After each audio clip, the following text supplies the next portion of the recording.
কাকা, আপনার গোফে কি পাখি বাসা বানায়? এই গোফ আমার সম্মান, এই গোফ ছাড়া আমি কিছুই না। হায় আল্লাহ, আমার গোফ কই? কি হয়েছে? গোফ নাই, আমার গোফ নাই।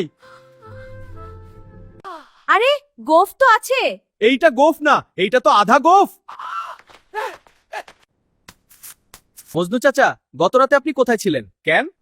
আজিজ কাকার গোফ অর্ধেক নাই। আমি গোফ কাটবো? ওনার গোফ কাটতে গেলে আলাদা লাইসেন্স লাগে। আমি কিন্তু কাল রাতে আজিজ কাকার বাড়ির পাশে এক ছায়া দেখছিলাম। বাবলু ঘোষণা দিল, এই কেসে ভূতের হাত আছে। গ্রামের সবাই আজিজ বলল, কাকা ভয় পেয়ে বললেন, আমার গোফে ভূত লাগছে। দুজন বাঁশের আড়ালে লুকিয়ে আছে।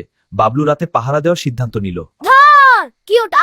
আমরা লুকাই। ছায়াটা ধরা পড়ল, সে আর কেউ না, রাশেদা খালার বিড়াল মিঠু। রাশেদা খালা মাথা নিচু করে বসে। লজ্জা করে। রাশেদা খালা লজ্জা পেয়ে বললেন, আসলে কাল রাতে আজিজ এত নাক ডাকছিল যে আমি একটু গোফের এক পাশ কেটে দিয়েছিলাম, ভাবছিলাম হালকা হলে কম ডাকবে।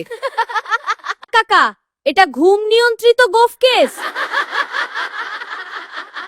আজিজ কাকা এখন সম্পূর্ণ গোফ কাটা অবস্থায় হাঁটছেন। গোফ গেলে কি হয়? সম্মান মনেই থাকে। তাহলে নতুন কেস কি? কে আমার নতুন গোফ বড় হতে দেবে না।